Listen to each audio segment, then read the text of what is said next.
All right, we're going to continue with Thanksgiving on Thursday by Mary Pope Osborne, Chapter 9, Good Day.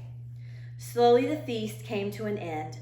The guests wiped their plates with their last bits of bread. They wiped their hands and faces with their napkins. Jack and Annie stood up. "We have to go home," Annie said to Priscilla. "Ah, thou must go back to thine own community now," said Priscilla. Annie nodded. Then she kissed Priscilla on the cheek. "Thanks for everything," Annie said. Jack wanted to kiss Priscilla too, but he was too shy. "Thanks, Priscilla," he said. "I thank thee, Jack," she said. Then she leaned over and kissed his cheek.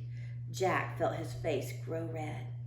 "Excuse me, sir," Annie said to Governor Bradford, "but we must leave now." "Oh, but we have not yet taught thee how to grow corn," said little girl Mary. Squanto stood up. "Come," he said, "I will walk with Jack and Annie back to the forest. I will teach them." "Oh, thou dost not have to do that," Jack said quickly. He feared that once they were alone, Squanto would figure it out they'd never met before. But Squanto only smiled and waited for them to follow. "Bye, everyone," said Annie, waving. Jack waved too. All the pilgrims in the Wampanoag waved back at them. The skinny dog barked. Squanto led Jack and Annie away from the village toward the autumn woods. As they passed the cornfield, the dried stalks swayed in the breeze. They made a shushing sound. Squanto stopped walking.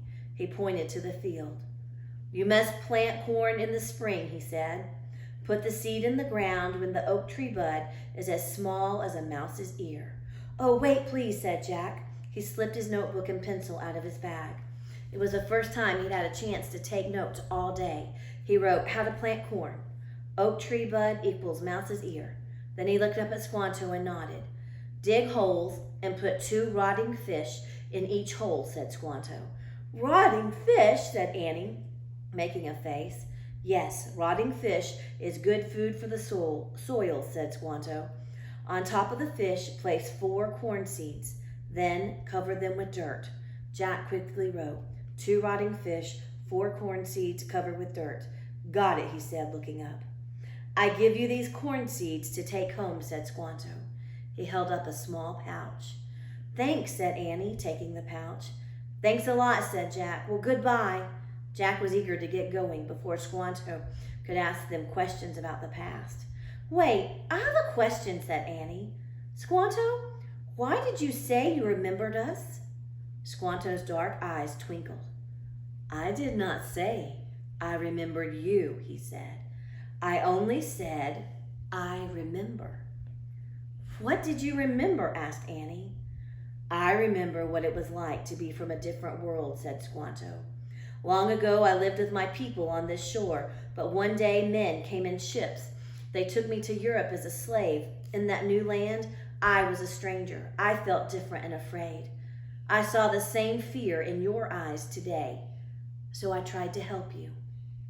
Annie smiled. "We thank thee," she said. "And now you must always be kind to those who feel different and afraid," said Squanto. "Remember what you felt today." "Indeed," said Jack. Before closing his notebook, he added one last thing. "Be kind to those who feel different and afraid." Squanto bowed. "Good day, Jack and Annie," he said. "Good day," they said. Squanto turned and headed back to the village. The sun was setting. All of Plymouth was lit with a fiery light. "It really was a good day," said Annie. "Yeah, it was," said Jack. Annie sighed. "Ready to go home?" she asked. "Indeed," said Jack. They both started running through the woods. And here's a picture of Squanto talking to him.